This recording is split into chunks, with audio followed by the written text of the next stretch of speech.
Okay, video blog check everybody. Azrael here, and you are watching my YouTube channel of Future's Lifestyles, Travel, Food, and Tech, and also unboxing. Pero hindi tayo mag-unboxing. We're going to give you a vlog tour dito sa JG Superstore. Meron sila dito office nila and also walk-in store na pwede nyo puntahan. Here sa Annapolis Tower in San Juan, sa may Green Hills, 3rd floor sila. So let's go. I'll just switch to the rear camera para makita nyo yung vlog tour natin. Alright, let's do this. And here we go. This is a JG Superstore. Ayan. Dati namimili tayo online sa website nila, sa Facebook nila. Now they are available in Shopee, Lazada, and now, upcoming, pwede nang mamili dito sa kanilang store, which is not yet officially launched, but we are given a chance to do a vlog kasi andito ako ngayon sa event nila with DJI. Meron silang workshop tsaka event about the DJI Osmo Pocket 3. So mamaya mag-aana tayo yan. Makikinig tayo ng mga tour. So pasok ka tayo sa loob, no? So pinayagan naman tayong mag-vlog. So this is the event that we are going to attend. Ayan.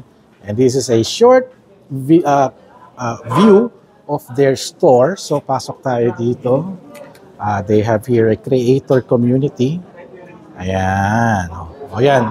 Gusto nyo sumali, scan the QR code. And this is the store. You can drop by here and check it out. Medyo na-excite ako dahil puro mga gadgets ng cameras ito. Mga flash. They have binoculars. Ayan yung mga flashes. Some of the mga ilaw. Ayan.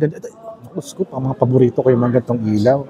And they have gimbals, also gimbals, cameras. Mamaya ako na ano yun kasi hindi ko pwede pakita yung loob ng office sila. So, I'll just show you the gadgets na lang over here. Pagkanto na lang tayo. Ayan, okay naman. Mga lenses. Lenses, oh my God, daming lenses. Also, mga Vention. Ayan, yung mga pinunta natin sa event nilang PVPX. Ayan. Check it out, yo. So, dito, okay dito. Mga microphones nila. They have microphones. At yung Baofeng, the radio communicator, Fifine, ayan. Boya. A lot of microphones pa rin. Ayan, ito yung mga meron dito sa JG Superstore in Annapolis. Ayan. Dito we can see some of their Godox lights. Check it out, yo. And also mga tripod nila. Different kinds of tripod. Ayan. Ilaw, ayan. Hindi ko alam kung ano to.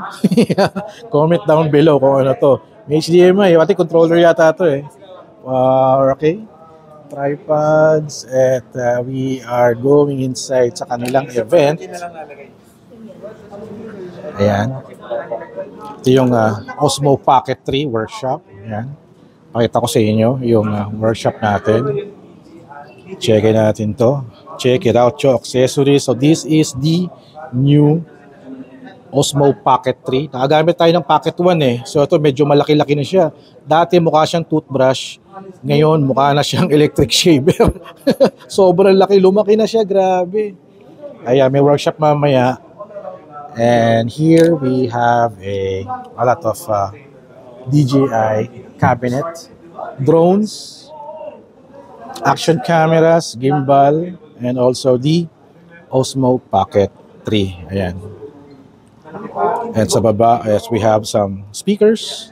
At si Eli Villa Gonzalo. Ayan. Also mga lenses. Oh my God. 35 f2. Oh my God. Tsaka 16. Oh my God. Diyos ko po. Siyempre XF. Pinakamalupit dyan. Also, the official distributor na rin din ng Instax. So, mas okay daw yung pricing nila, sabi nila. So, mga Instax fans dyan, check it out yo. Holyland, and sa mga audio, mga wireless audio, and Holyland Lark C1. May kakilala tayo na gumagamit nito. Ayan. At meron siyang Logitech na pang-gaming. Ayan. Some keyboard sa baba, and Instax cameras. Ito, meron ako nito. Ito, mini-link to, meron ako nito. And syempre, pinakang paborito ko dito is yung Evo 2. Saan ang Evo 2? Yan, Instax Mini Evo. Wow, naka-sealed pa. More cameras, XT5. Oh my gulay. Oh, ganda nito. May kasamang 80 to 55mm na lente. Oh my God. So, they have security cameras, mga mouse. Mukhang kailangan ko atang bumili ng wireless mouse dito. Kasi yung aking Logitech mouse is sira na. Ito yata yon. Ayan. So, magkano kaya ito? Gusto kong bumili ng bago dito. They have webcams, mouse, headsets, H390. Ito yung meron ako. Okay siya. And they have mga pang router ba to? Mga router to, no? Pag-internet. Ayan. Smart lights. Mga USB Type-C na Ethernet adapter. Ayan. Ito yung mga router nila din. TP-Link. Ayan. And also, meron din sila yung mga yung mga blue screen nila, green screen nila for your production or Zoom event. They have reflector, electric drum. Ayan sila. Guitar. Nag-gitara ako kanina. Okay siya. Also, keyboards din. Also, pang recording. Pang VO. Pang VO. At mga a lot of rig. Ayan, a lot of rig. Mga bendy tripod. Nagpadala sila ng bendy tripod. Di ko pa nagagamit eh. Di ko pa na-unbox. At more rig. More clip rig. Ito rin. May ganito ako. Quick strap. Bumili rin ako sa JG Superstore. So meron din ako nito. Also for the lights. Meron din sila. And a lot of rig. So, oh my God. So, may nagwa-vlog pala dito. Ang setup niya. Nice. Ganda ng lente niya. Ay, naka-Sony ba yun? Si Master Palos. At balik tayo sa loob. Meron sila ditong mga kanilang mga dry cabinet. Grabe. Ito yung pinakamura eh. Magkano to? Di mo alam kung magkano? Sa 4,000 plus yata yan. Anbon. So yung Ermay, na-encounter ko itong Ermay nung PBPX. So super ganda rin, okay din. Kasi medyo wood yung kanyang style eh. And that's it. We are now moving in. Siguro gusto kong gumawa ng mas closer look nung kanilang mga gadgets. Para at least. Itong side kasi hindi ko siya mapakita kasi may office sa kabila. Dito tayo. Yung close up ko na lang yung camera. So, okay. Let's do this. Another round. Alright, ito yung mga kanilang mga flash. Ito, meron ako nito. Itong Godox na manual flash. Ayan, ito yung model niya. Mura-mura lang, sa 1,000 plus lang. I have also flash triggers. Kasi ako nagpo-photoshoot ng mga ibang level na photoshoot. Parang I was using the flash, the Godox, for events photography. Ayan. Yung mga ilaw nila, flash triggers nila, ayan, mga flash din, mga lalaking ilaw, ayan. They also have the mga filters, ayan. Ito talaga pinaka-curious ako dito. This is the Yongnuo, parang Micro Four Thirds to eh. Ibang level, kita mo. This is a camera, a video camera, na lalagyan mo ng battery, also HDMI screen, at lalagay mo sa sarili mong rig, at you can now shoot na ganitong style. Parang siyang black camera, no? Parang ganun. Or red camera na ibang klase, but yung Yongnuo yung kanyang design. Super ganda, grabe. Sana makapag-demo tayo nito. Very interested to try it kasi mga ganyang setup. Gusto ko talaga yung very unique eh. And they have a lot of flashes here.